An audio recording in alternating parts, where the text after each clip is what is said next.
Mirai is a boy who had an unfortunate childhood. His parents and younger sister were assassinated. He was adopted by his aunt and uncle and was continuously abused. Losing all faith and hope, Mirai decided to end his life. However, an angel flew down to help him. She gave him the hope to live and the ability to decide the life and death of a person. When that angel revealed that the ones who assassinated his parents were his aunt and uncle, Mirai went to them and took revenge. Then he was dragged into a game to choose the new god for Earth. This is Mirai. Today is his high school graduation day, and while everyone was blending their emotions together, some happy and some sad because they were about to part with the school, Mirai still sat silently in one place without any emotion. He stepped out of school, entered a convenience store, chose a cake for himself and stuffed it into his pocket. After that, Mirai went up a tall building and decided to throw himself down. In his heart, he only wanted to shout loudly that he just wanted to be happy. But instead of becoming a pile of squishy flesh mixed with heart, liver, and intestines, Mirai was saved by a girl in white. She introduced herself as an angel. But Mirai told her she didn't need to bother with other people's business and should just kill him. However, the angel said she came here to help him, because when he was falling he had said he wanted to be happy. The girl recounted Mirai's circumstances, that when he was 7 years old his whole family had died, and his suffering began when he was adopted by his aunt and uncle. Without family or friends he lost hope to live and chose the path of ending his life. And the girl angel appeared to grant Mirai new hope. She would give him 2 things of hope. The first was freedom and love. However, Mirai now did not believe in anything anymore and only wanted to die quickly. At this moment, the girl angel gave him 2 rings. The necklace would sprout wings that brought freedom, while the bracelet would shoot out an arrow of love that, if it struck someone, that person would fall madly in love with Mirai. No one would see it and only other angels could see it. Furthermore, it could not be removed. After that, ignoring Mirai's words, the girl angel told him to try using the angel wings. With just 2 incantations from behind, Mirai sprouted a pair of very large wings. He soared up into the sky, through the layers of clouds, and when he passed through them he saw a beautiful sunset. Mirai continued flying until night. He reached out and touched the water surface, then suddenly shed tears. Perhaps this was the feeling of being free. After that, Mirai flew everywhere with the wings. He suddenly saw a 4-leaf clover on a flag, then remembered a promise with his childhood friend. After that, Mirai stopped at a shrine and the girl angel appeared again. The 2 talked with each other. Now he could do anything, for example obtaining love or wealth, or even more, to take revenge for his parents. At this time, the girl angel revealed that it was his uncle and aunt who had killed his family. Mirai seemed unable to believe his ears. All this time he had endured abuse from that family because he thought he owed them. Now the shocking truth came when he knew they were the ones who destroyed his family's happiness. The girl angel said if he wanted to verify, then just use the arrow of love. Immediately after that he returned to find his aunt. Without saying a word he shot the arrow directly at her. When she was infatuated with him, Mirai asked about the truth of his family's death. She then said that his uncle was the mastermind, because his father, her older brother, had a huge fortune, and the greedy uncle plotted to kill Mirai's father so that she would inherit all the wealth. After saying that, the 2 lunged at each other. While Mirai just stood there remembering the scene of his parents and younger sister being blown to pieces in the car. He asked why they let him live. In pain and despair, he lamented that they were the ones who should have died, not his parents. Hearing that, the aunt immediately used a knife to end her life. While Mirai was still bewildered, the girl angel explained that because the arrow would make people love him deeply, to the point they would do whatever he said. So her dying, according to his words, was normal. After that, an angel appeared and took the aunt's soul away. While Mirai was still not over the shock because the death was truly too easy. He remembered his mother's words when he was little, that she had told him, "People are born to pursue happiness." That was her faith, live to bring happiness to others. Mirai began screaming, realizing that wanting to end his life was truly meaningless. Then afterward, Mirai promised himself that he must find happiness for himself and also for the part of his family. The little angel responded to his wish and promised she would help. She introduced herself as Nas, his very own angel. 3 days later, the 2 of them hid in a hotel. The matter of his aunt was considered suicide, so it had nothing to do with him. Then the 2 discussed what they needed to do to be happy. But whatever they did, he still needed money to live. Nas suggested they go back to deal with his uncle. After all, that was still his parents' money. She explained that besides the red arrow in the bracelet, there was also the white arrow. This one would kill a person instantly. This was what angels used to let those who were about to die pass away peacefully. At this point, Nas explained to him that at present there were 13 candidates for the position of successor god existing on earth, and each one had their own angel. They would compete against each other to become god. Only now did Murray realize that the simple happiness he wanted was not so easy to obtain. Murray hesitated because he himself could not even take care of his own worries, let alone become god. But Nas persuaded him that if he became god, he would find his own happiness. Thinking of those 3 words, Murray once again remembered his mother's words. Murray, remember, you will not find happiness if those around you are not happy. And unless everyone is truly happy, you will not be able to enjoy your own happiness. Listening to his mother's words, Murray chose to help those who were more unfortunate. And he did not want to become god. He just wanted to help many people. First was dealing with his uncle. Afterward, while eating, Murray watched television, and there was an interview about an actor named Tonma. This man was very popular because he was dating 5 people at once. Through the TV screen, Murray knew this man was also a candidate because he had an angel following him. Nas further explained that the red arrow had an effect on a maximum of 14 people, and to avoid other innocent people being dragged in by that scum, Murray began to think of a way to deal with him. Nas said that the red arrow only had an effect for 33 days, and one person could only be shot once. Tonma had abused the arrow to force women. Murray believed that such a degenerate could not be God. But before Murray could act, someone else did it first. While Tonma was indulging in pleasure, a superhero appeared. This person then used the white arrow and killed the scum in one strike. After collecting his wings and arrows, this person left. The girls who were enchanted also returned to normal. The next day, while Murray had just finished registering for high school, he saw the news that Tonma had died. Afterward, he used the red arrow to shoot his uncle, causing him to turn himself in for all his crimes. Not long after Murray passed the entrance exam into the school he wanted, his life still went on as usual. While he was walking around the city with Nas, on the news there was a bank robbery. According to the reporter, the robbers were pressuring the police to give them a car to escape. Right at this moment, the superhero from before appeared again. He introduced himself as Metro. After that, he used the red arrow to shoot the security forces to calm them down so they would not act recklessly. Then Metro walked to the robber, used the red arrow to subdue him, and advised him to turn back. However, from inside, another robber appeared and shot at Metro. He instantly flashed to dodge, making that robber take the bullet and die. Without hesitation, he then used the white arrow to kill the robber, successfully resolving the case. Then he stood before the camera and declared war on the remaining 11 candidates. Feeling the danger, Murray told Nas to hide so both of them would not be discovered. His normal life was gradually being threatened.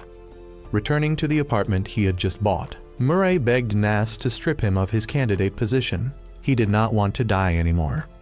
But she regretted that even if he did that, he would still die. She said those who were chosen as candidates had met one of 3 criteria. First was wanting to die, second was hating the world, and third was those who wanted to change it. Unable to do anything, Murray learned to accept the present. Nas explained there were 3 types of angels. Special rank angels could use both white and red arrows. Lower rank could only use red arrows, while mid-rank could use either wings or red arrows. Among the 13 candidates, there were 3 special rank. They could still be promoted or demoted. Murray began to calculate how to deal with Metro.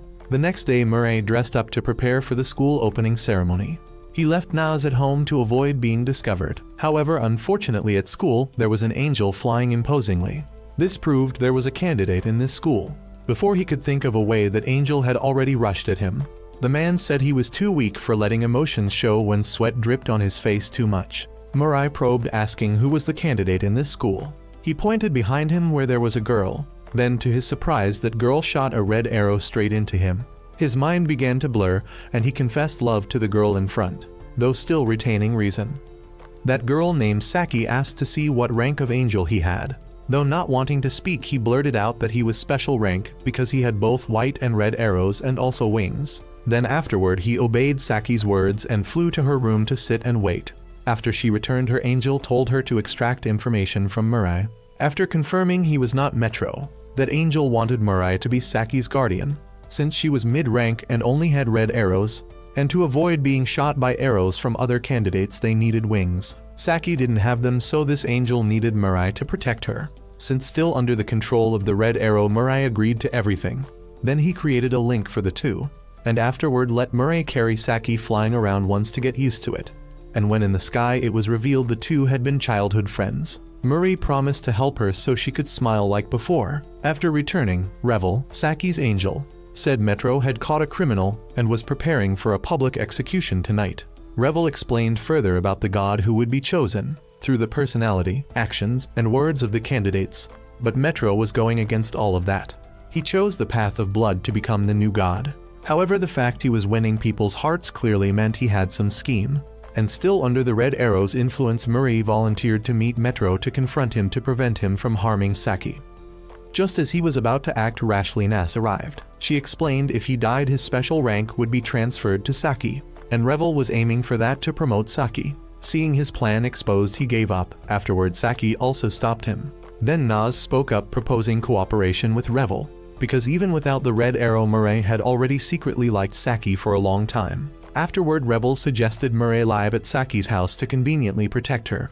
He of course had no objection, and neither did she. Thus a month passed. Metro still acted chivalrously as always. When returning home, it was revealed he was a wealthy young master. He was frustrated because for a whole month, no candidate had come to him. He asked his angel if she had any method, and she suggested something. Meanwhile, Murray, after 1 month, though no longer under the Red Arrow's effect, still clung to Saki. He promised to protect her, because seeing her happy was his happiness. Then afterward on TV came news. Metroman no longer had the intention of declaring war, but wanted to express willingness to cooperate with the other 11 candidates as allies, something that clearly sounded like a trap. Metro invited everyone to meet at a stadium.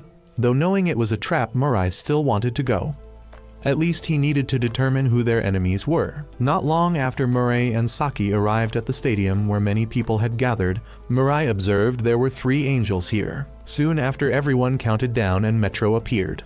Then following that, 2 more Metros appeared. Without saying a word, they immediately attacked Metro, but the Red Arrows could not touch him.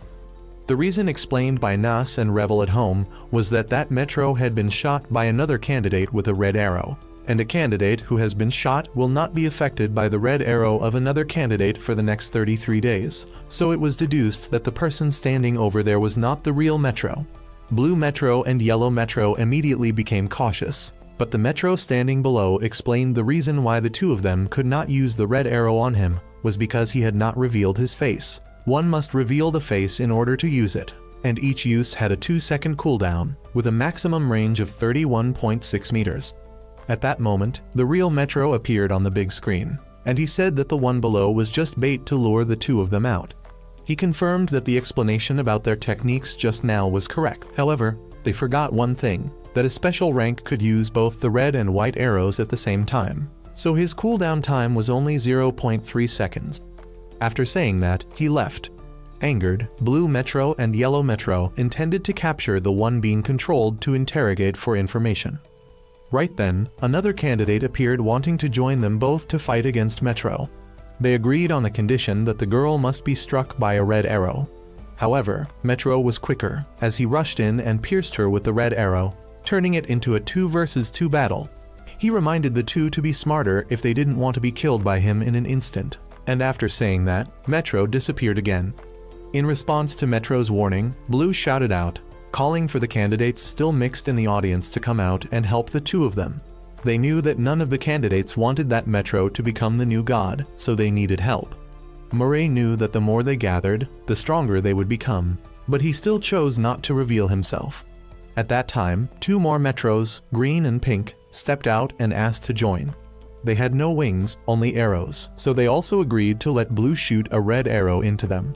After they finished, Metro appeared again, switching positions with the fake so quickly that the 4 did not notice, and within 1 second, the girl being controlled by Metro appeared on the screen. Metro immediately fired 2 arrows at once, killing Blue and controlling Yellow, and it was revealed that green and pink were also just his pawns. The reason the arrows did not bounce off those 2 was simply because he used money to hire them. Metro then took Blue's ring and wings, and Blue's soul was sent away. He then bound Yellow and the girl from earlier together, and before the terrified girl's eyes, Metro mercilessly killed Yellow, then turned his arrow toward the girl. Even though she was being controlled, instinctive fear made her try to break free. Even her angel appeared, begging someone to save her candidate. Just as Murray was about to act, Nas appeared to stop him, saying that now was not the time. Then Metro mercilessly killed the girl. Nas then came to talk to Metro. She said that the girl's death did not make her feel anything because that was not her candidate, but his death would. Nas then sent him a challenge, saying that her candidate would kill him, because that was the only path leading to happiness. After saying that, Nas left, and Murai and Saki also left together with the crowd. The number of remaining candidates was 8. When they returned home, they had all lost their spirit. Deep inside, Murai really wanted to kill him, but he could not. He recalled a conversation with his father. The two of them talked about his mother's faith and how to preserve happiness forever. His father told him to remind himself and warned his son that the worst thing in humans was envy toward others, so he must not do that. It was that selfishness in humans that caused wars. If envy could be prevented, then there would be no wars, and humans could approach the eternal happiness that his mother spoke of. Returning to the present, Saki suggested they should find more allies. She was sure that the other candidates had seen Metro's brutality, so now they only needed to find those who disliked him. Right at that time, a candidate came to Saki's house. Murray immediately became wary, so the man asked Murray to shoot him to prove that he was not controlled by Metro. When he was about to do so, Nas stopped him because she sensed that this man was telling the truth. They sat down and talked. The man said he did not have much time left because he only had 3 months to live due to cancer. While he was lying on the bed writhing in pain, an angel appeared and granted him the hope to live, telling him that he would survive if he became a god, and that all illnesses would vanish. Looking at the photo of his wife and children, he decided to join the game. However, when he saw the scene where Metro killed people so ruthlessly, he realized that he could not defeat him, so he wanted to cooperate with Murai and Saki. The uncle also revealed that the duration of the battle would be 999 days, and since he knew he himself could not become the new god, he used a red arrow to force a billionaire to give him money so he could arrange a better life for his wife and children. He did everything so his family could have a more peaceful future. But looking at Metro, if he became god, surely everything would not turn out well. So the uncle thought of a way to stop him by gathering the candidates together and finding the one suitable to become the new god.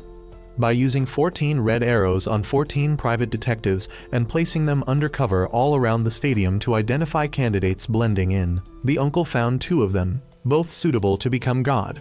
However, both Murai and Saki did not want to become the new god. But Murai still agreed to help the uncle under one condition, that he would continue cancer treatment. The uncle did not think about his own feelings, but his family did, so upon hearing this, the uncle agreed. Meanwhile, Metro had already obtained 3 red arrows, 1 white arrow, and 3 pairs of wings, and he began preparing his next plan. Back at Saki's house, the uncle introduced his angel, Barrett, and revealed his name was Mikado, a fashion designer. He had drawn several designs to help them hide their identities. After speaking, he left, telling them that if he did not return, it meant he was dead and they should not look for him. The next day, at a royal academy, Kanade Akametro had just finished class when his friend invited him to go watch girls. As they observed, they discussed what they would wish for if they had a wish. His friend wished that guys more handsome than him would disappear and that all ugly girls would vanish too. Kanade disagreed, since that would include him as well. Then the friend asked what his wish would be. Kanade said he would make a wish opposite to the laws of life, to bring the dead back. The two of them kept talking without realizing that the underclassmen had already finished archery practice. Kanade jumped out onto the range and measured the reach of the arrow 31.6 meters, but if one arrow overlapped another, it would be 60 meters, and with 3 arrows, 90 meters, which was the perfect distance. After school, Kanade bought a bouquet of flowers and returned home to celebrate a birthday with his frozen body. Back at Murai's place, Mikado had tracked down another candidate, but the boy ran away when he approached, leaving only 4 unidentified people remaining. At that very moment, the news reported a killer who had murdered 3 little girls and left a challenge note. Mikado thought they needed to pay attention to this one. Soon after, the suspect's photo was revealed on the news. She was identified as a former amateur model who had quit midway. According to surveillance footage, she entered a convenience store with a girl and suddenly vanished. Mikado suspected she was a candidate, or that Metro might have given her wings or an arrow. And indeed, she was now toying with a schoolgirl, enjoying herself when Metro appeared, telling her to hurry and finish her job before continuing the kidnapping. After saying this, he left, while the female assassin pulled out a knife and began her work. Back with Murai's group, they had compiled information on Metro. He possessed 3 pairs of wings and 4 arrows, and he was able to share them with others. The condition for sharing was shooting someone with an arrow. Thus, the female assassin could freely kill people for the next 33 days. Mikado thought this could be a trap to lure out the other candidates, and that if they did not stop the killer, nothing would happen. But letting her run rampant like this was also not an option. He proposed the plan that the assassin was merely bait, and while they attacked her, Metro would likely appear, at which point they could concentrate all their power to attack him. The one to carry out that role was Murai.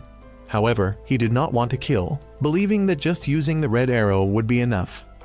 However, Revel warned that if someone shot a red arrow at Murai, everything would be over, because if Metro had already considered the possibility of being manipulated and prepared another person besides the female murderer who also possessed a red arrow, then Murai's life would be finished.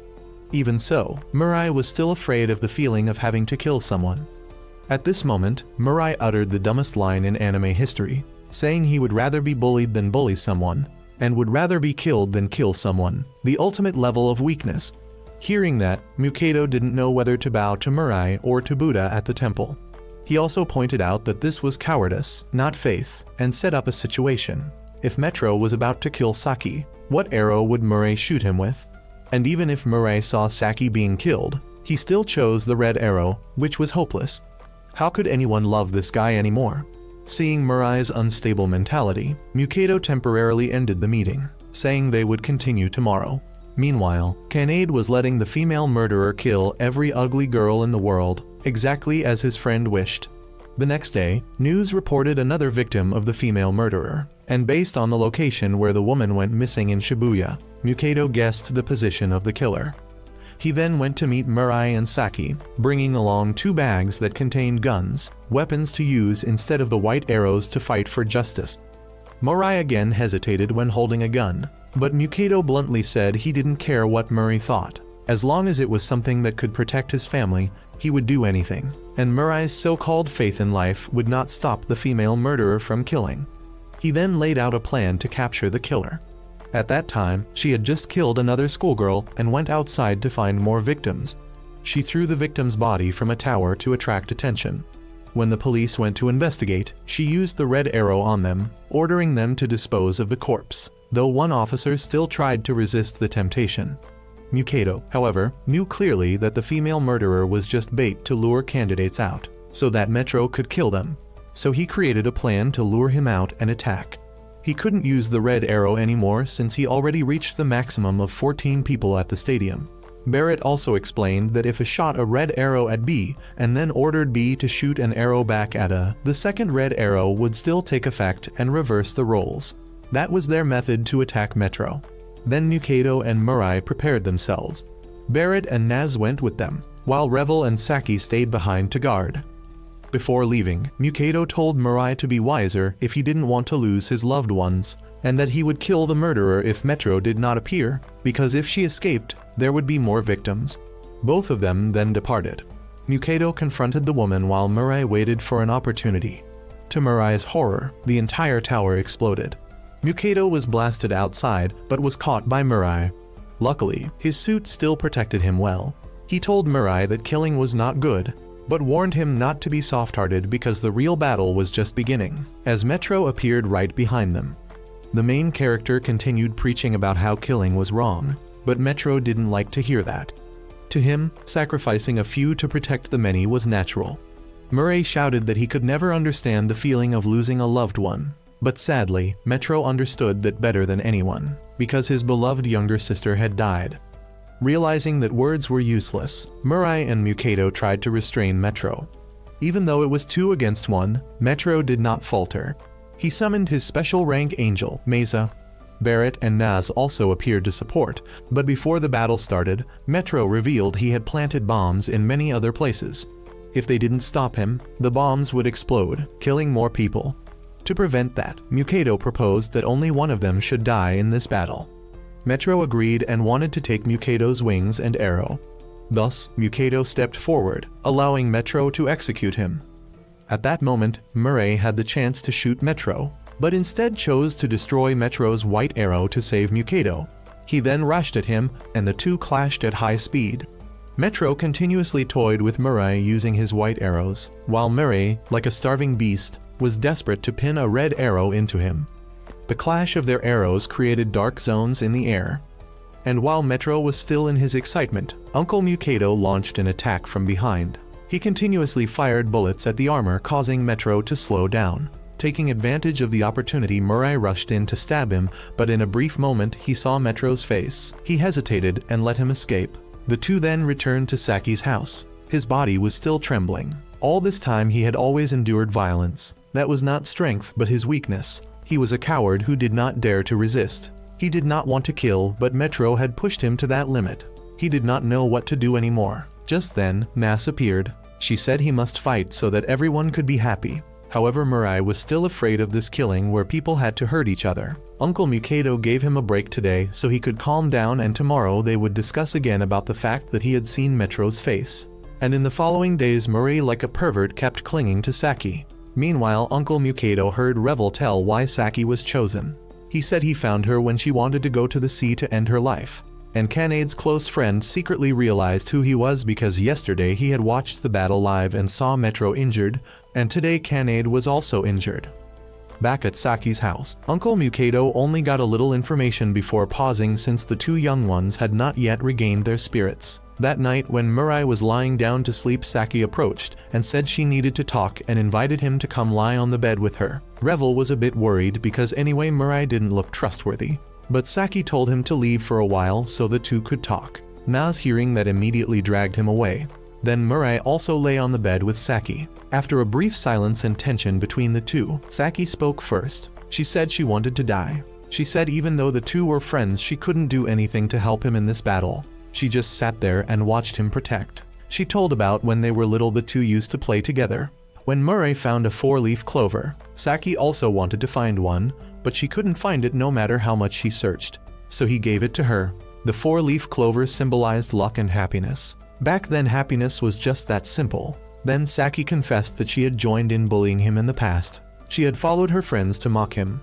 Thinking about it made her very regretful. So when graduating junior high, when she saw him walking alone, she ran after to apologize and return the 4-leaf clover. However, what she saw was him jumping down from a high floor. Too shocked and remorseful, thinking this was because of her, Saki also decided to end her life to atone. And at that moment Revel appeared, saying that Murray was still alive. When the two became teammates, Murray did not treat her as before, but was even kinder to her. This only made her guilt heavier, so she wanted Murray to kill her. He said nothing. Facing Saki's plea to die, Murray brought her outside. Then he let her fall freely to make her struggle herself whether she wanted to live or die. When he released her hand, Saki tried to hold on to Murray's hand. She truly still wanted to live. She still wanted to fight alongside him and Uncle Mikado. At this moment, Murray finally spoke. He said he never hated or resented her. He even invited her that when everything ended they would go find a 4-leaf clover together. Murray's words were like scissors cutting away all the burden Saki had carried in her heart all this time. And now she could smile. The next day, Uncle Mikado brought some information he had found through the description of appearance Murray told yesterday. Saki was also more enthusiastic and suggested he should search more about private hospitals to see if there was anyone with such traits. She also proposed finding a new base. Saki chose a church. Uncle Mikado found it reasonable, so he said he would handle it. Besides, he also designed an outfit for Saki. She thanked him, then looked up at Barrett, asking if she knew any way to give her wings, because she wanted to protect herself. The angel said the only way was to take them from candidates who had died. The second way was sharing like Metro did with his assassin. The third way was being handed down from a candidate who died of illness or accident. Uncle Mikado would do that. He kept a gun by his side. If Metro was about to kill him, then he would end his life so Barrett could give the wings to Saki. But she rejected that extreme way. She wanted Uncle to live and together with her and Murray defeat Metro. This change and decisiveness made Uncle Mikado quite surprised. At this moment, Revel suggested another better way, which was to help him advance the angel's rank. Barrett said she would help him. She would exchange her rank so that he could be promoted to special rank. After everything was settled, Mikado went home to play with his daughter. The little girl was very excited when she heard that her father had prepared a costume for her upcoming piano performance. Mikado said he was also looking forward to it. After playing with his daughter, Uncle went back to his room. He had even prepared a wedding dress for his daughter, in case he could not live until that day. The next day, at the private detective's office, there was a candidate who came to the detectives that Mikado was controlling. He used a knife to dig out information about who it was. While Murray's group had gone to their new base church, the angels were now able to freely fly around. Uncle Mikado also gave Saki a new costume for her to try on, while Revel had to prepare for the promotion. After Saki finished changing clothes and came out, she looked like a golden cat. Mikado had designed for her an outfit suitable for her to fight in ambush style. At this moment, one of Uncle's red arrows suddenly returned, which meant one of the detectives had died. Feeling uneasy, Mikado called Murray to gear up and follow him. And indeed, the thing he least wanted happened. The candidate had found out Uncle's house. Mikado told Murray to deal with him while he went into the house to find his wife and daughter, but they were nowhere to be seen. The wedding dress had been cut up. Uncle panicked and screamed. While Murray was confronting the candidate, this guy did not use an arrow but a sword. However, he did not fight with him but left. He went to an abandoned amusement park where he had taken Uncle Mikado's wife and daughter hostage. The story then shifted a bit to this man's past. Soko, from birth, had an ugly face. Growing up, he got the combo of poor plus ugly. He became the target of bullying. This went on throughout his school years. One time on the way home from school, he saw his mother trying to fly without wings. Too desperate, he also thought of following his mother. But then a low-rank angel appeared. He said he would grant him power and asked if he wanted to change the world. Of course, he did not refuse. The first thing he did was use the red arrow on the girl he liked. But when he kissed the girl, he felt disgusted with himself for being so ugly. To help him, the angel told him about Metro. He gave Soko the motivation to change. Later, Soko had plastic surgery and began training. And one day he made girls look up to him without using the red arrow. Even so, he still did not know how to start a conversation with girls. One time Soko was watching live the battle between Metro with Mikado and Murray. He saw that Metro being cornered was unacceptable, so he decided to help Metro. Even though the angel told him he would be killed, Soko ignored it and wanted to see the chaotic world that Metro would create after becoming the new god. Soko began gathering information to find Metro, starting with doctors from private hospitals. He obtained a piece of information that not long ago a rich young master came and asked the doctors to find a way to keep his sister's body always beautiful and full of vitality. Soko continued searching for Metro's DNA information through fragments left after battles, and soon found the school Kanade was attending. Soko controlled a girl to deliver the message to him, and then arranged a meeting at the school gym. After hearing the information, Kanade killed the girl right in front of his friend. Then he controlled a person disguised as himself to go meet Soko. He himself did not show up but called Kanade on video, and expressed his wish to become his subordinate. After some thought, Kanade agreed with the condition that he must lure Mikado into a trap, and now he had done it. He had used 13 red arrows and saved one for battle. While Uncle Mikado was in great sorrow and unable to think, Barrett brought him back to his senses. Right at this moment, Kanade called him to tell him the location of his wife and daughter. Immediately, Uncle and Murray set off, while Saki stayed behind since Revel had not yet been promoted. Once again, being left behind made Saki feel very useless. Seeing that, Revel returned to the concentration room to ascend as fast as possible. Meanwhile, Uncle Mikado, after arriving at the abandoned amusement park, together with Murray, saw Soko, who had locked his wife and child inside a one-way glass house. Without any hesitation, he immediately rushed in to save his family, and so Soko's plan was complete. When he was about to shoot a red arrow at Mikado's wife, Murray pulled out his white arrow to threaten him, charging forward and forcing Soko to fly away. Murray then switched to the red arrow and defended while Uncle Mikado tried to find a way out of the glass house. Guns had no effect, so he had to come up with another method. Meanwhile, Kanade had Soko move according to his commands. By afternoon, Metro and Soko appeared, creating a pincer position on Murray. To avoid being surrounded, Murray decided to retreat inside the glass house, and together with Uncle Mikado's family went deeper inside. Outside, Soko could not understand why Mikado acted so recklessly, but Kanade explained that it was because of love. He loved his family so much that he would risk everything. Hearing this, Soko's emotions fell into turmoil, because love was the very thing he desired most. Feeling it was a waste of time, Metro left Soko to guard while he returned to prepare something else. Inside the glass house, Mikado and Mirai kept moving while discussing a plan. Knowing that Kanade outside might eavesdrop, Mirai pretended to say his plan out loud, and then the two rushed outside. However, even though Kanade sensed no movement, he did not see anyone fly out. He guessed Mirai was simply pausing his movements to trick him.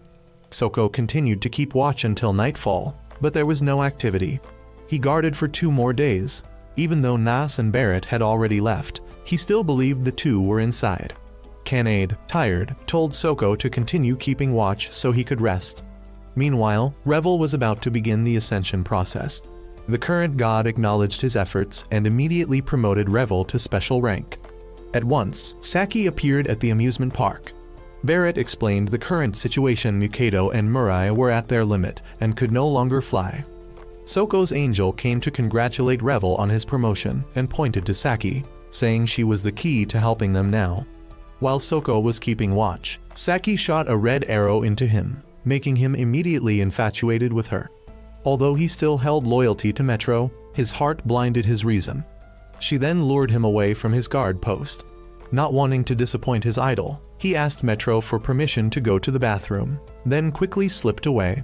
He flew straight to Saki, and with sparkling eyes she begged Soko to help her rescue Mikado and Mirai. Unable to resist her charm, Soko immediately began frantically smashing the glass from the outside. Revel contacted them inside, telling the two to get ready. Kanade called out for Soko to stop and invited him to serve under him, but this time Soko refused. He had been moved not only by Saki, but also by Mikado, who showed him what true family love was. He understood this through Saki, and now he would do anything for her. The words of those who scorned life no longer meant anything to him. Just as Soko cracked the glass, Metro arrived together with 3 other candidates. Soko stood in front of Saki to shield her, while Mikado and Mirai escaped through the crack Soko made. This battle would now be 4 versus 4. However, Revel stepped forward to negotiate, knowing Metro would not fight unless he gained the advantage, and also because Mikado was reaching his limit. Surprisingly, Metro agreed. Afterwards, Saki brought Uncle Mikado's wife back to the church, then returned to the amusement park. She came to take his child away, and before leaving, she told Mirai Revel's words. Once the team was fully assembled, Saki ordered Soko to kill Metro. Then she, Uncle Mikado, and Mirai shot red arrows into each other to prevent being controlled. Soko charged ahead to face the bald man with guns. That man shot while boasting about his weapons, but Soko dodged easily because to him everything looked like a slow-motion film. Even so, Soko could not land a cut, since the bald man was also too fast. The bald man flew up high and used rockets, blasting Soko straight into the wall. Thought it was over, but suddenly Mirai and Saki appeared from behind, ambushing and locking the bald man's wings before dragging him down to the ground, where Soko was already waiting. With one slash, he cut off the bald man's head. The battle became 4 versus 3. Furious, Metro sent the Mad Doctor into the fight. This woman loved to play with poison. The moment she appeared, she showed Mirai's group a deadly virus. She took out a mouse, let it inhale once, and within seconds it exploded. The doctor believed that if this much were released, countless innocent people would die. There were 2 ways to trigger it. One was this button, and the other was a button inside her heart. However, she said if someone volunteered to be her test subject and take in all the virus, then no one else had to die. Without hesitation, Metro pointed straight at Murray and told him he had to be the hostage. With no choice, Mirai had to descend and face the doctor. She then ordered Mikado and Soko to drop their weapons. Next, Mirai slowly walked toward her. Saki didn't want him to die and screamed non-stop, but Soko reassured her. In this moment of life and death, everyone racked their brains to find a way to save Mirai without letting the madwoman press the button. When Mirai was about to be injected, he suddenly spread his wings. Seeing this, she immediately released the virus, but Mirai pierced it with a white arrow, destroying it. Barrett explained that since most of the cells were collected from human bodies, the arrow could kill it, and because the arrow pierced the vial, the virus couldn't escape. Mikado urged Mirai to kill her, as he couldn't be sure whether she still had more virus. Besides, the red arrow couldn't be used because Metro had already used one on her. Murai hesitated again, recalling his father and mother's words, caught in inner conflict. Mikado, exhausted, collapsed to the ground, yet still pointed his gun toward Metro. Not wanting to let a weakling like Murai hesitate forever, Metro fired a white arrow at him. The doctor also followed his order and hurled the syringe at Murai. At this moment, the anime seemed like it needed to change its main character, since Murai was so useless. However, Saki shouted no and rushed to protect him. Murai barely managed to deflect Metro's white arrow, but the syringe was still flying at him. Soko appeared, cutting through 2 of the syringes, but he missed the last one. He used his own body to shield Saki. Before dying, he still managed to hurl his katana, killing the doctor. Even as his body melted away, Soko asked Saki if she was hurt. In the end, he felt happy to have been born and to have met her. Moments later, the angels of Soko and the doctor appeared to take their souls away. Saki received Soko's bracelet. Metro, disgusted with this farce, criticized Murai, saying it was his weakness that caused Soko's death. If Murai hadn't been such a fool and had acted more decisively, Soko wouldn't have died. The anime's main character spoke up. Murai said he was sad because Soko died, but no matter who died, he would still be sad. That was why he had to continue living. Killing was wrong. Metro found this too sappy and immediately shot a white arrow at Mikado. Murai rushed to catch him. By now, Mikado was barely breathing. Murai handed him to Saki to take care of. Metro called his last companion to fight, but the boy had been trembling like a leaf all along and ran away. Now it was a one-on-one battle between Kanade and Murai. The two exchanged words, one fighting for ideals, the other for personal happiness. Metro demanded a set of rules for the duel to prevent cheating, and allowed Murai to set them. After some thought, Murai proposed that both stop flying and take turns shooting arrows at each other. Metro added, one shoots, the other dodges, turn by turn, and with each miss they must take a step closer. Agreeing, both landed to face each other. Metro flipped a coin to decide who went first, but suddenly launched an attack. Luckily, Murai blocked with a red arrow. The two advanced closer. Murai fired an arrow, Metro deflected it, and both stepped forward again. In Metro's arrogant declaration that he would win and Murai would lose, we were shown Kanade's past. Once, he had a very beautiful younger sister. Kanade saw her as the embodiment of perfection, so he cherished and protected her, doing everything for her. But then, an incident occurred. One day, when his younger sister said that she liked a boy in her class, this shocked Kanade greatly. He was afraid that his sister would be tainted by worldly things, and then Kanade revealed his distorted overprotective nature toward his sister. While she, for the first time, saw her brother as frightening, she hurriedly tried to run away, but Kanade held her back. The two struggled, and in the scuffle the sister stumbled and hit her head against the corner of a wall and died instantly. Kanade panicked greatly at his sister's death. But then in his mind he thought that as long as he kept her in this state, she would remain beautiful forever. So Kanade held a fake funeral and secretly sealed her corpse to preserve her beauty. However, he gradually realized that beauty alone was not enough. He wanted his sister to live again. In his despair, Kanade considered committing suicide so he could be with her. And then his angel appeared. She told him there was a way to bring his sister back to life. That was to become God and turn the one he loved into an angel. After recalling this, Metro shot an arrow toward Murai, and he once again successfully blocked it. At this time, the battle between the two had already been broadcast live for the people to watch. The distance between them was now 20 meters. The fight would come down only to reflexes.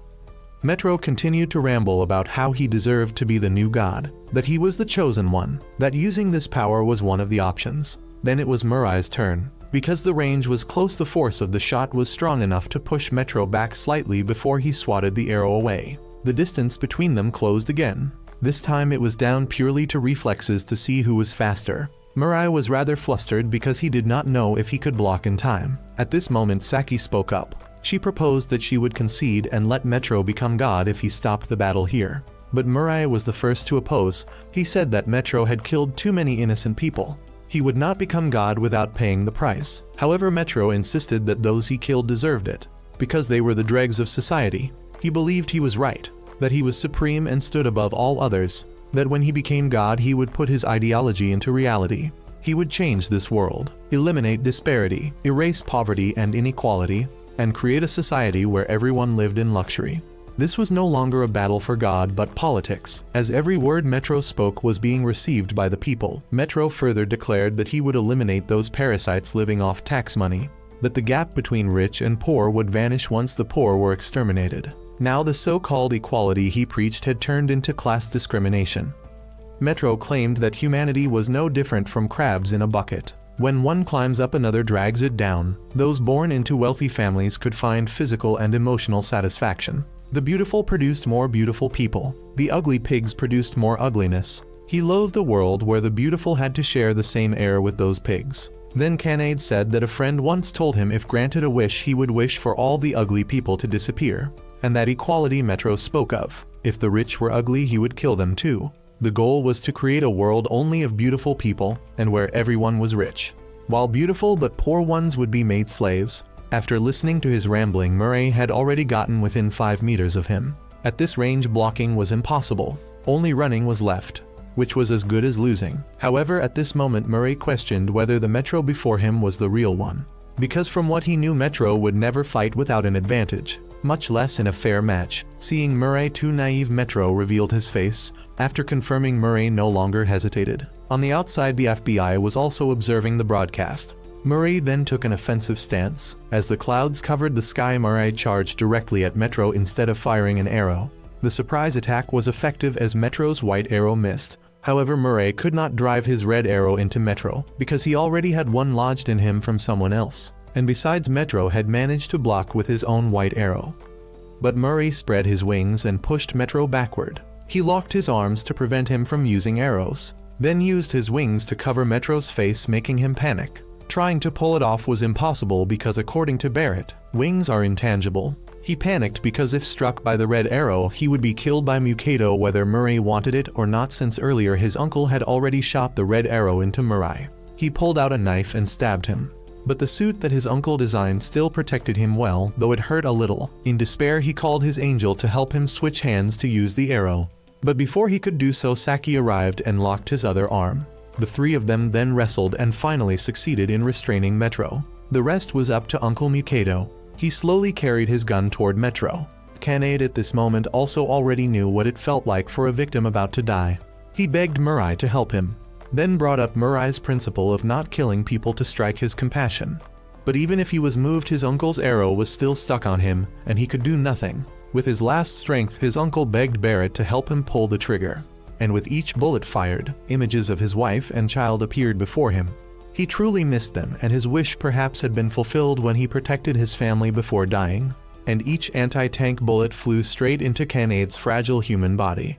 His heart, liver, and entrails shattered into pieces. After the burst ended, Canaid's body was broken apart. Uncle Mikado also breathed his last. Done, Murray and Saki took him away, while Canaid's bracelet and necklace flew to the one who had shot the red arrow into him. His angel also pulled his soul away. She did not understand why Soko's angel stopped her from helping Canaid. He said that surely Soko would not want Saki to be hurt. After speaking, both left. Murray brought Mikado to the hospital. However, they could only help him live long enough to say goodbye to his family. Of course, in this condition he could not say anything anymore. His wife only had time to light him a cigarette before the heart monitor signaled flatline. Barrett appeared to take his soul away. She was proud for choosing him as candidate and blessed his family. Afterward, Barrett handed wings and arrows back to Saki so both could carry on his will. Everything now was only silence and the long beep of the heart monitor. Outside at the amusement park, the FBI arrived, and they were collecting Canaid's remains for investigation, while Murray still felt it was truly wrong, though this was seen as saving the world he had helped in killing. However, Saki said what Uncle Mikado did was not wrong. He was a hero who saved many and only wanted to choose a new god in peace. When calm again, both discussed about the one who had taken Canaid's rings, and it was none other than the kid who had fled earlier. Turns out he and Soko's angel had planned Canaid's downfall, but Soko was no longer alive to see it. When everything was over, he greeted the boy's angel and then flew away. To know how the boy could shoot the arrow into Canaid, we return to when he and his friend were checking out girls. While Canaid was watching his underlings practice archery, the boy had hidden from afar and shot straight into his heart when he was not paying attention. He was manipulated by the boy to be brought back to base, agreeing to hand over all assets after death and to fight to the end against Murray, even if he was disadvantaged. Back to the present, Murray was calculating again the number of candidates. Saki now had 3 sets of wings and arrows, still 4 groups left. The 4 pairs of wings and arrows including Metro's white now belonged to one of those 4. Now he only hoped they were not as brutal as Metro. When Saki brought food, she saw Murray sleeping beside Uncle Mukado's armor. The next day Murray went out and asked Saki where Revel and Nas had gone. She answered both had gone out early, so she did not know. Both then sat and ate together. While Nas and Revel were heading to the meeting of angels, at present only 6 candidates remained. One angel spoke first. He said that this battle would not lead anywhere. His candidate only knew how to beautify herself and live a virtual life on the internet. She even wished that if someone else became the new god, they wouldn't take away her red arrow. There were still 800 days left until the end, so to prevent the candidates from doing nothing, all of them proposed that the angel Penema create games. Meanwhile, the boy from before began flying all over the city so that the candidates would know of his existence. Revel quickly returned to inform Murray and Saki, and when the 2 of them watched the live broadcast, they saw that the boy had already revealed his face. He introduced himself as Yuito, a 6th grader. Murray realized that the kid was walking beside Metro, deducing that it was highly likely he had inherited all of Kanade's wings and arrows, making Yuito an extremely dangerous candidate. The boy revealed the entire plan to kill Kanade. However, he himself did not want to become the new god. He talked about the new god game and the 13 candidates all across Japan, and his angel was Penema, of the lowest rank. Yuito explained the reason he was chosen. Basically, he lived a normal life, very normal at that. He had plenty of friends, loving parents, and a harmonious family. Then one time, when he saw his father's sleeping pills left on the table and tried to put them away, Penema appeared, mistakenly thinking the boy was attempting suicide, and chose him as a candidate immediately. At first, Yuito only used the wings and arrows for small purposes, like becoming stronger at soccer, until Metro appeared and threatened to kill the candidates. That was when the boy began planning to kill Metro. He also explained the functions of the white and red arrows, and Soko's angel had helped him deal with Kanade. Reporters wanted to ask about Metro's true identity, but the boy did not answer. His purpose in revealing his face was to ask all the people of the world to help him find the remaining 5 candidates. This caused all of them to become no different from wanted criminals. Yuito even said that after witnessing Metro's battle, he very much wanted Murray to become the new god, so he prioritized him and urged that Murray's identity be uncovered first. Even though this seemed crazy, besides Yuito, the candidate obsessed with beauty also chose to side with Murray, as long as he didn't take away her red arrow. Nevertheless, Murray clearly understood that even though the boy seemed to have told everything, he was still hiding one crucial fact, that he possessed the white arrow. At this moment, while Yuito was still praising Murray's greatness in fighting Metro, an FBI team approached to arrest him. However, with his wings, Yuito moved extremely fast and escaped in an instant. Feeling bored, he told them to hurry up and find the candidates before leaving. Now that the candidates were known, the government was sending people to search for suspicious individuals, like someone not remarkable but suddenly having beautiful people pursue them would be under government surveillance. They wanted to use the candidates as an alternative to nuclear weapons. As for Saki and Murray, the 2 of them had only been able to enjoy a peaceful life for a few days, but now they were entangled in trouble again. Saki, still under the influence of the red arrow, suggested running away with Murray to live in a faraway place, isolated from the chaos. However, Murray refused. He would carry on Uncle Mukado's will. He would not run away, he would stand up and live his own life. He believed that people had not yet realized their identities, so they could just continue living as normal. But that was only what he believed, because when the 2nd semester began and Murray and Saki returned to school, while Murray was alone, an FBI inspector approached him. Just after a few sentences, he knew that Murray was a candidate. Murray immediately became wary. However, the inspector had no ill intent. The government had ordered the arrest of candidates, but he was one of those who opposed it, and his colleague was also talking to Saki.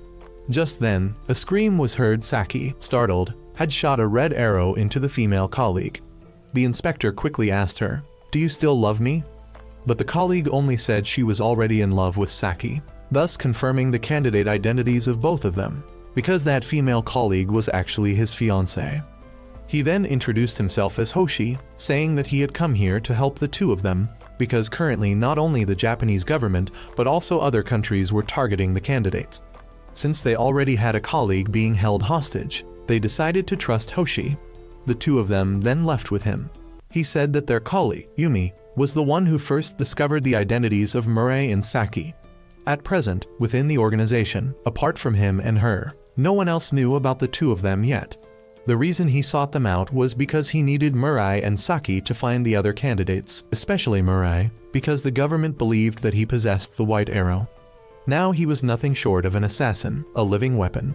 Assassination would be extremely easy for him, and he would be the one to change the balance of political power across the entire world. To prevent the world from falling into imbalance, Hoshi needed to control Murray. Not only other countries, but Hoshi also had to tell the truth. If Murray fell into the hands of the government, they would brainwash him and turn him into a biological weapon. Hearing that he would be forced to kill people, Murray was deeply tormented and swore that he would never do such a thing. Afterwards, Hoshi took the two of them to a safe apartment where they would not be monitored, so they could rest assured. Hoshi then received a call from his superior, reporting that they had not yet found anyone, and was ordered to attend a meeting. Before leaving, Hoshi gave them a specialized phone that they needed to use to communicate when necessary. After they left, the four of them sat down together to discuss whether they could trust them. Although Murray still had doubts, since Saki and the two angels had chosen to trust, he also agreed. Late that night, when Hoshi and Yumi returned from the meeting, Murray and Saki told them everything about the God Candidate game. After hearing it all, Hoshi was delighted that Murray had never used the white arrow, since he did not want to turn him into a weapon. He also informed them that one candidate had already been captured by the government. Yumi then suggested that Saki share a pair of wings with her. This would help them find other candidates and also allow her to see angels. Since the wings would disappear after 33 days anyway, it was no problem, so Saki shared them with Yumi. Upon receiving the wings, she was able to fly and see Naz and Revel. They then checked the information on the 12 people gathered by the FBI. The murderer was also counted since Metro had shared wings and arrows with him. The one who had been captured was the girl who loved beauty, Yuri. Two people still had not been revealed. Hoshi said that tomorrow they would investigate one of them, a preacher. However, when Murray confronted him and blocked his car, the man had no reaction and no angel could be seen, so he was excluded. The second suspect was Mizuki, a completely ordinary person, yet one day he suddenly had a very beautiful girlfriend. Without saying much, when Mizuki was talking with his girlfriend, Murray appeared, looking no different from a villain. As soon as Mizuki saw Murray reaching out his hand toward him, he desperately begged him not to kill him like Kanade. Seeing him talk too much, Murray shot a red arrow at him. Saki questioned him about whether he had wings, and it turned out he did not. The two of them assumed that Mizuki was only a second-rank candidate, so the last candidate must be a special rank. Using the information provided by Hoshi, they managed to identify the final candidate, a hikikomori boy. However, he also turned out to be only second rank. At that point, Mizuki finally confessed that he was not actually a candidate earlier. He had been so panicked that he had lied. The boy was Naka. Although he only had a red arrow, he could still use it to kill people. His belief was to use the red arrow to grant those who wanted to end their lives a peaceful death. For example, his grandfather, lying on his bed in agony, suffering from the machines keeping him alive, Naka had helped him depart in peace. As for his father, who had been mentally broken after divorcing his wife when she cheated on him, Naka had given him a swift death with a red arrow. As for his mother and her lover, Naka had made them die in the most painful way. However, Murray said that what he had done was against the law. Hearing this, Naka believed him and said he would stop. But before stopping, Naka intended to kill his younger brother so that he would not have to suffer later. Murray stepped in to stop him, saying that death would be torment if Naka killed all of his loved ones and then ended his own life. However, Naka insisted that he would grant it as a special privilege.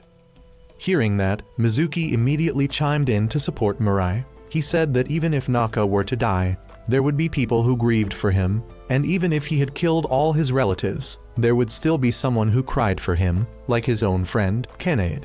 He was someone who had a dream of studying abroad in England later. He was cold to everyone yet was adored by the girls. He disliked everyone including Mizuki. But during one time they were checking out girls together. He granted one of Mizuki's casual wishes. However, when Kanade passed away, everyone was very glad. Only Mizuki had cried for his friend. Thanks to Kanade, Mizuki even got the chance to strike up a conversation with pretty girls and now is dating. And even if Naka had no one at all, there would still be people grieving when the kid died. In the end, Naka was persuaded and accepted not to kill people recklessly anymore. However, when Revel needed him to go along to take part in the election to choose the new god, he refused. Murray said that time was running out. There was still one candidate hiding. They needed to gather all together to elect the new god. If they kept stalling, the government would find the candidates, brainwash them, and turn them into living weapons. Mizuki also did his best to persuade, and in the end Naka agreed to go along. But the kid still kept the intention of ending his life. Murray only had to keep him alive until the election, then he would vote for him. After that, Murray took everyone back to meet Yumi and Hoshi. The little brat Naka, upon seeing a beauty for the first time, curled himself up in a corner. They then gathered the information on the candidates. The kid Yuita had not appeared again since his speech. The girl Yuri was under special protection. Naka was already here, so now only one special rank candidate had yet to appear. They needed to find the last one, and then hold the election according to Yuito's plan. The next day Mirai and Saki appeared in public to lure Yuito out, and indeed not long after the boy appeared.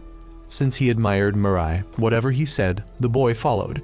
The three then flew out into space to talk. Mirai revealed his face to gain credibility. Then Mirai spoke about cooperating to find the remaining candidate and holding the election together. Yuito also agreed to listen. Mirai gave him a phone for convenient contact. With Yuito's matter settled, next was Yuri. The 5 angels then went to her and told her about the election plan. If she agreed, they would help her escape.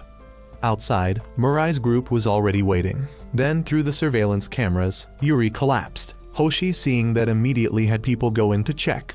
And when they got close to Yuri, she suddenly sprang up and shot a red arrow at them. She ordered them to take her outside. Yuri was led out of the detention area. Hoshi played along and had people surround her. The guards led Yuri into a room and shot out all the cameras and lights. A while later, Yuri burst out of the window and ran into the forest. Hoshi mobilized all forces to surround her. However, when they caught her, it was only a disguised guard. The real Yuri had disguised herself as a guard and regrouped with Mirai's group. As promised, the boy Yuito gifted Yuri a pair of wings as a token of cooperation. They all then left, flying a distance before Yuito voluntarily separated from the group, since everyone seemed not to fully trust him, yet as he held the white arrow. The next day, Japan was in turmoil, as people gradually split into factions to vote for Mirai or other candidates as god. While in Mirai's group, most agreed he should be god and only one vote from the remaining candidate was left. However, Revel had said before, the one chosen as god must first have the desire to be god, and from the beginning Mirai had no wish to become one.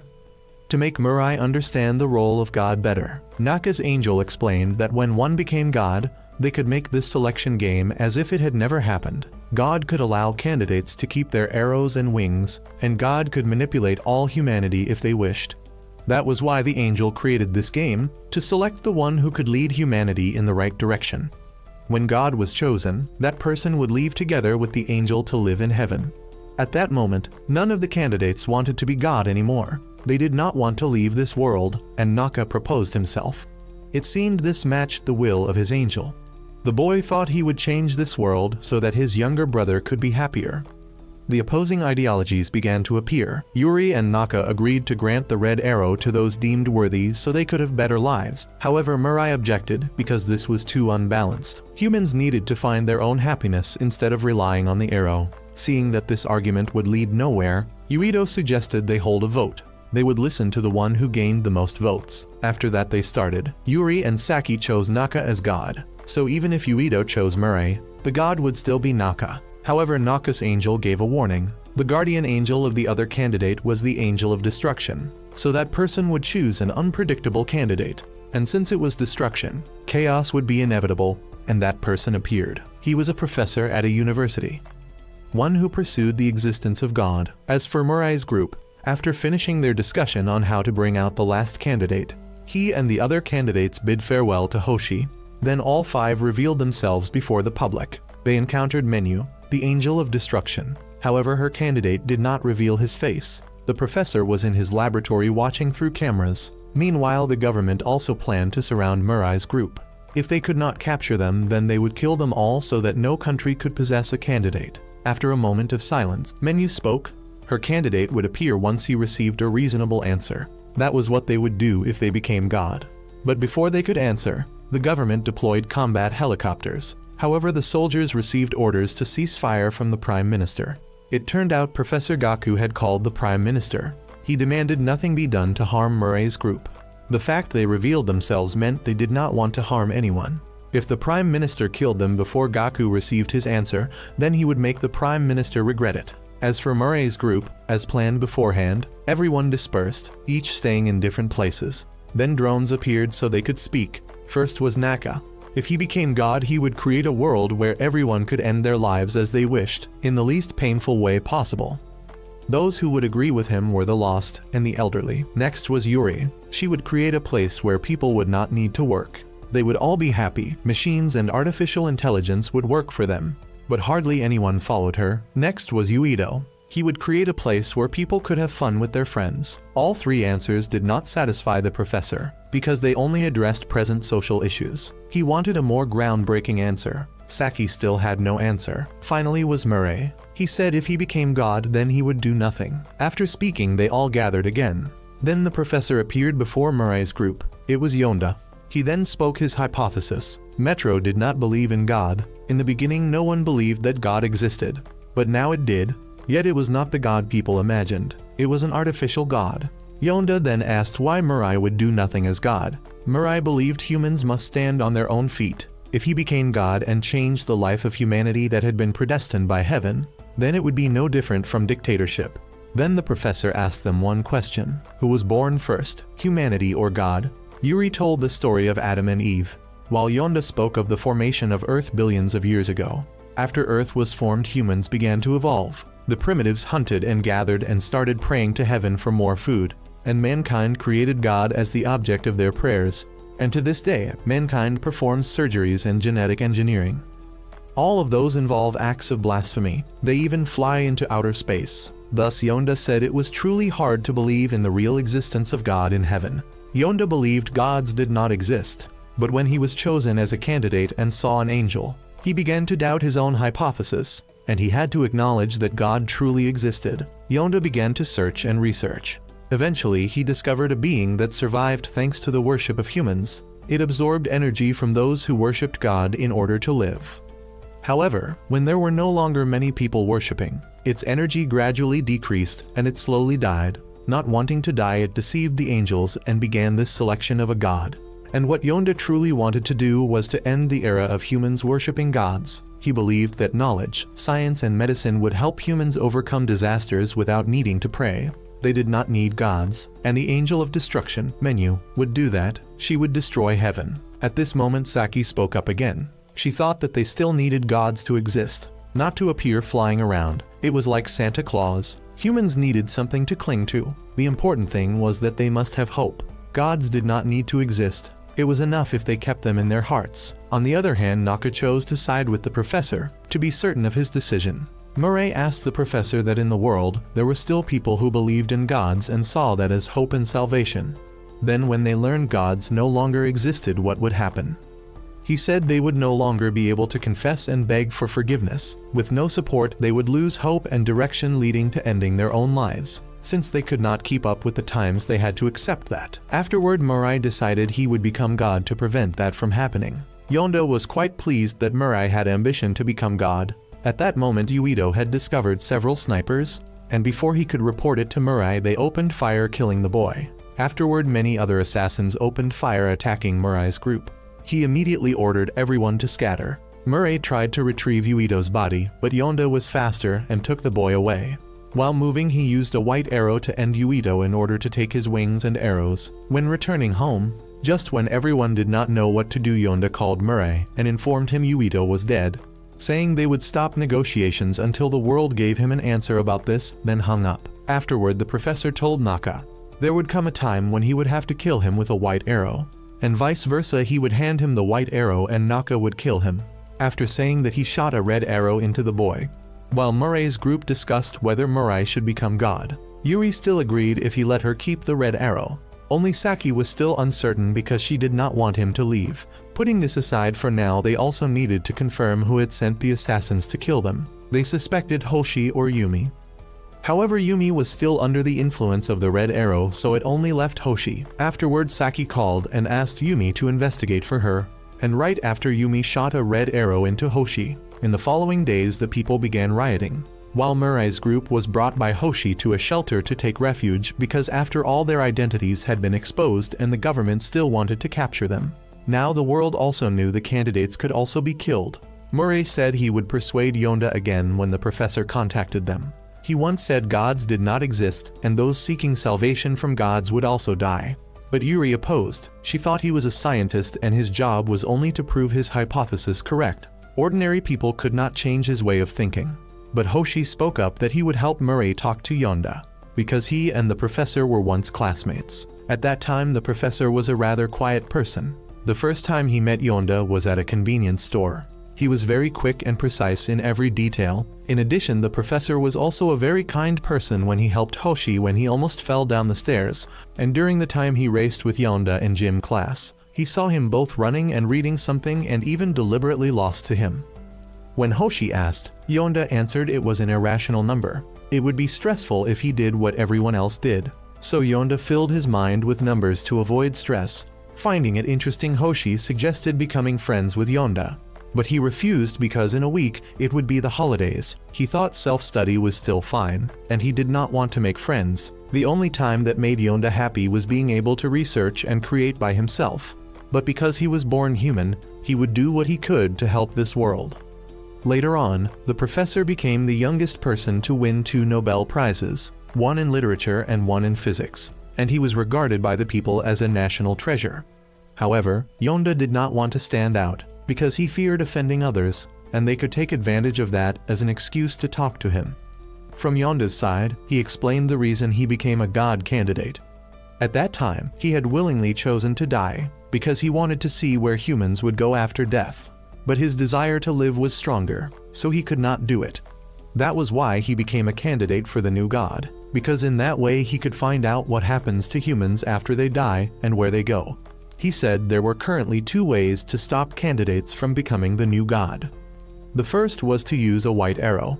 He then pointed the white arrow at Naka, but he only did this to force Naka's angel, Ogaro, to reveal the information about who the special angel was. In the end, Ogaro agreed to speak on the condition that Yonda gave Naka 1 white arrow. After agreeing, Ogaro revealed that it was Murray. Angel Nas was able to touch her partner, similar to how humans could not touch angels, but angels could not touch anything belonging to humans either. However, Nas had once unintentionally admitted it when she caught Murray with her hand as he fell from a building. Nas was able to move human beings and objects, not much, but she was the only one who could do it. Nas herself did not seem to realize that it was her special ability, nor did she truly understand what an angel should do. Now Yonda understood the problem. The next step was to choose the place and the time. The professor then called the Prime Minister and had him gather Murray's group at the National Stadium, a location that would draw attention and serve as the perfect place for everyone to witness a historical event. 33 days passed, and Yumi and Hoshi's red arrow effects wore off. However, Murray would still shoot Hoshi, and then he would use the arrow on Yumi. This way they would remain safe, and Hoshi would act as the representative of the police side to speak with Yonda. As for the professor, after a month with no word from the Prime Minister, he went directly to the White House, shot an arrow at him, and ordered him to use the red arrow on high-ranking officials to make commands more convenient. Afterwards, the Prime Minister appeared on television and announced to Murray's group that the location for the discussion would be the National Stadium, scheduled for 1 p.m. on October 10th. Then came Yonda's speech. After hearing opinions from people all over the world, the majority agreed with him that they did not need a god. He even warned other nations to stop their assassinations, because if they kept doing so, the last surviving person would become god. He only wanted everything to be resolved through this discussion. After saying this, he ended the broadcast. Nas confirmed that what the professor had said was true. However, Yuri stood up to oppose going to meet Yonda.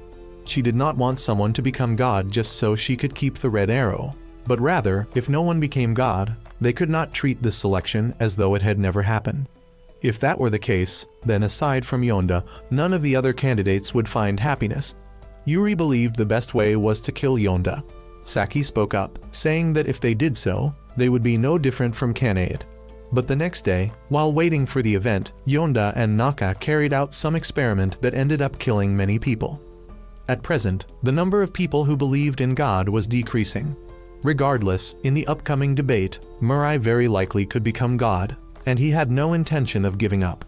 Hearing this, Saki wanted to talk to him privately. Meanwhile, Mizuki told his girlfriend about the selection, and she was very worried because she did not know if, once the world changed, she would still be able to see him again.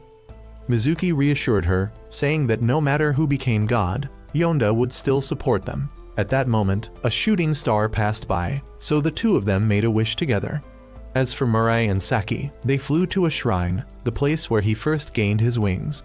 6 months had passed, and so many things had changed, both within themselves and in the world.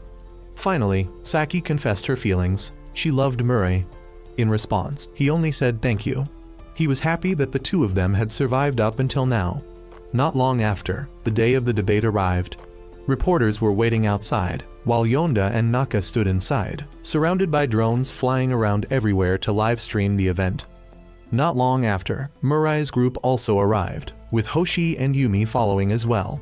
Yonda still remembered Hoshi because he was the only one who had ever spoken to him.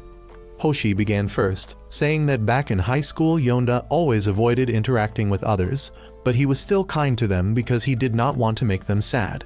He could not understand why someone like that would abandon those who needed God. Yonda replied that Hoshi had misunderstood something. He was not kind to everyone. He merely tried to interact with them as little as possible, to avoid being involved with them. Hoshi then asked why now he chose to involve himself with everyone in the world. Yonda said that he had wished many times that he had never won the Nobel Prize, because ever since then all kinds of people had come to him, and as a result he fell into depression to the point of wanting to end his life. But humans are mysterious beings. When they discard one thing, they gain another. By abandoning human relationships, Yonda had overcome his fear of people. Do not fear anyone, do not let others control you. The future of mankind had already been determined from the start. Humans should consider what to do with that data. They will be happy if we make it happen before death. Today, he stood here to ensure that no god candidate would become a false god, and to do that he would kill the 3 people before him. The surest way to prevent a being from being born is that all god candidates must die. Therefore, 3 of the 5 candidates must die right now, and the remaining 2 must use the white arrows to kill each other. It seemed that Yonda's decision had already been taken into Murai's calculations. 30 minutes earlier, Murai had told everyone that no matter who claimed they could be a false god, they were not doing this for those who needed God. They had to think about the happiness of the god candidates. If they could not persuade Yonda to choose one person to become the new god, then they would kill him. After that, everyone discussed what the future of mankind would be like, and it seemed that Yonda's angel had lied to him about the earth being destroyed after 999 days of the selection if no new god was chosen. When the discussion time ended, Yonda stepped forward and asked Murai if he really wanted to become the new god. Seeing the determined look on Murai's face, he wanted to speak to him privately. Hoshi also asked permission to listen, saying he would only listen and not speak. Then the others left, and in the stadium only 3 people remained. Yonda began with the question, did Murai still want to become god? Murai still chose yes. No one would want to end their life just because he wanted to become god, but if he did not, some people would lose direction and be unable to continue living. Murai's goal was still to let as many people as possible find happiness. Yonda countered that in the end, happiness was only a kind of contrast, obtained by seeing and comparing others not being happy. Murai agreed with that, but he added that seeking happiness by making others happy was not a bad thing. As long as he was alive, he would not give up seeking happiness as a human being. However, Murai's desire was not well received by the public, partly because they feared he was too young to be god. After that, Yonda brought up the next issue. Murai had once said that he did not want anyone to die anymore. Yet by becoming the new god someone would have to die. Mirai would have to kill him, because he did not agree to let Mirai become god. And Mirai had already drawn his white arrow and aimed it at Yonda. Meanwhile, Saki's group had been held back by Naka until the negotiation was over. Mirai did not hesitate to shoot the white arrow at Yonda. Yonda dodged, somewhat surprised. Mirai then questioned the professor. He had once said that humanity's future was above all else, but humanity would face extinction, the cause being the excessive advancement of science and technology. So why not turn toward science to avoid extinction? Yonda answered briefly, because mankind's fate had already been determined. There was nothing in the future. Every predetermined moment coexisted together. And Mirai believed that only God could have the exact answer, because God had seen both the beginning and the end of humanity. If the ideal future Yonda thought of was for the sake of the world, for humanity, for the future, then he was doing it all alone. Humans, after all, always live only for themselves. Even Yonda, how could he get closer to the goal? The ultimate happiness is what makes people truly happy. Ending this matter with the least casualties is Mirai's final goal. The future is the result of the present, not something that has been predetermined. Yonda spoke up to cut in, because everything had ended. Naka had captured Saki as a hostage. He demanded Mirai give up becoming god if he did not want Saki to die. He gave Mirai 30 seconds to think. In the end, Mirai was forced to give up to ensure Saki's safety. Yonda appeared very disappointed. Just a few seconds ago he was boasting about saving millions of people.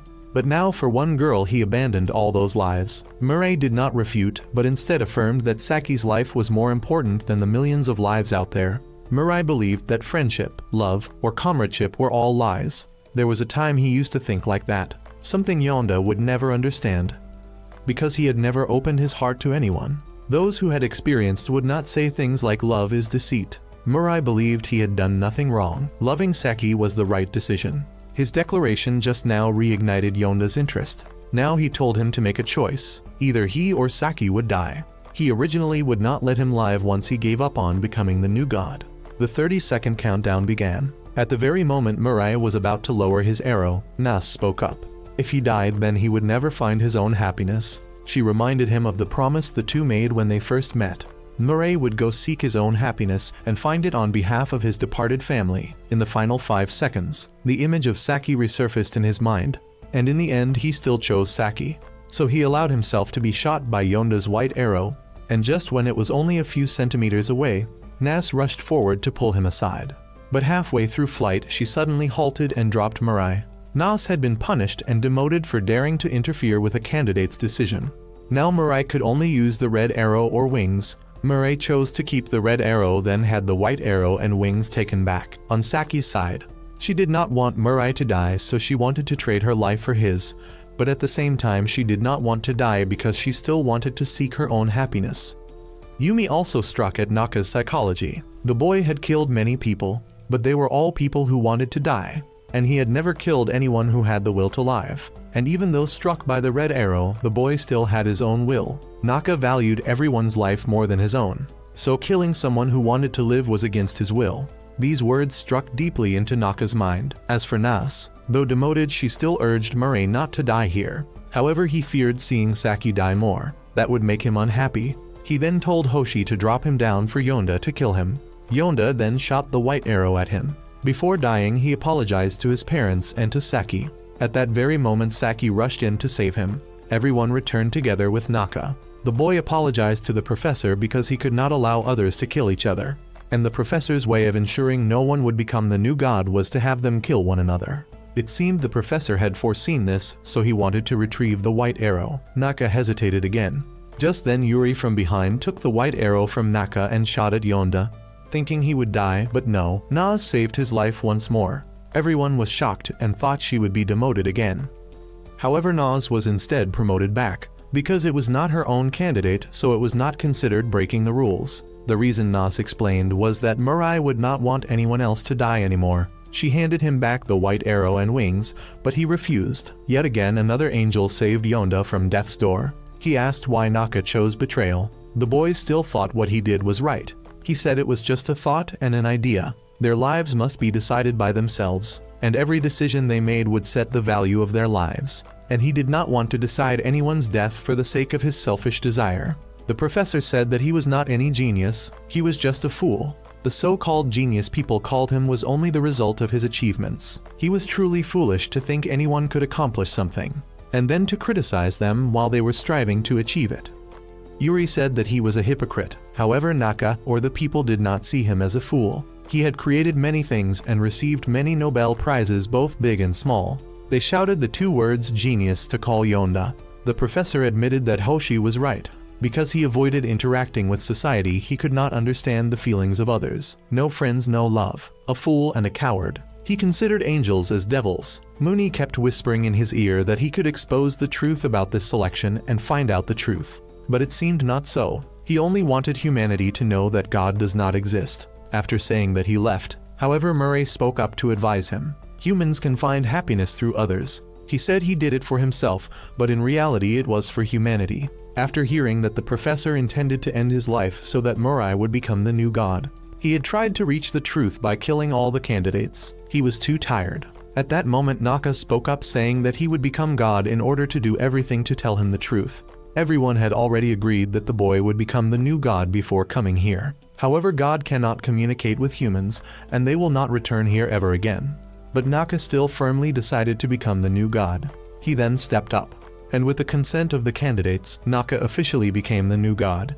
He left with the angels and space seemed to stop. Naka would erase all memories of the game across the world except for the candidates. After finishing, Naka merged into the former god and became the new god, then left. Everything went well and everyone returned together. Perhaps that was so. While in heaven, Naka was feeling the being that the professor had mentioned inside himself. The angels said it would take quite a long time for the two to merge into one. He then talked with the former god inside him. He asked the question of whether God came first or humans came first. However, the former god said that it was God who created humans, and something had created God first before God created humans. Naka needed to find the truth to report back to the professor. Meanwhile, on Earth, life was still continuing to revolve. Yuri had returned to become the professor's assistant, and he was still researching the red arrow that Naka had left behind. While Murray and Saki had planned to get married in the future and open a flower shop, even though they had not dated yet. Many years later, Murray introduced himself to Saki's parents. The two began living together. Their life was indeed happy. Then many years later, the two married each other. Naka was still searching for the answer while also observing the lives of the former candidates. The dream of opening a flower shop of Murray and his wife had come true. One day in the heavenly realm was equal to 6 years in the earthly realm. Naka looked in on the professor. He was still researching the red arrow. Outside there was Yuri's loud voice. He had a parcel. Opening it was a flower sent by Murray. Yuri did not expect that he also had a friend. The professor replied that it was not a friend but a comrade. Though in his heart he was resentful that Murray wasted his time, but his mouth still smiled. The lives of others also gradually improved. Hoshi was promoted to director. Naka's younger brother had a job at a farm. Everyone's lives were still happy. However, when Naka sought out those who did not want to live, they were countless, which greatly shocked him. Even without God, humans still wanted to die. Naka began to feel shaken and doubt his ideals. Many people lived too high to be able to look down at the miserable. While the miserable struggled to survive, some abused power, some harmed others to death. And then there were millions begging to God. Naka was shaken, asking what the previous god had done. The former god replied that he only watched. The responsibility of God was to create life on earth. Life gradually multiplied without him having to intervene. So he did nothing. Naka should just let everything keep turning. However, Naka doubted letting humans live and die on their own. He began to think, if he died it could harm heaven. But the red arrow he had given to the professor disappeared. That would make the professor know that God had died. And when his guardian angel was not paying attention, Naka used the white arrow to stab himself. The angels disappeared one by one when there was no longer a god. Naz congratulated Muni for successfully destroying heaven, and she too disappeared. In the earthly realm, the red arrow vanished, followed after by the children. Then gradually the adults around were only fluttering clothes. Knowing this was Naka's decision, Murray said goodbye to Saki.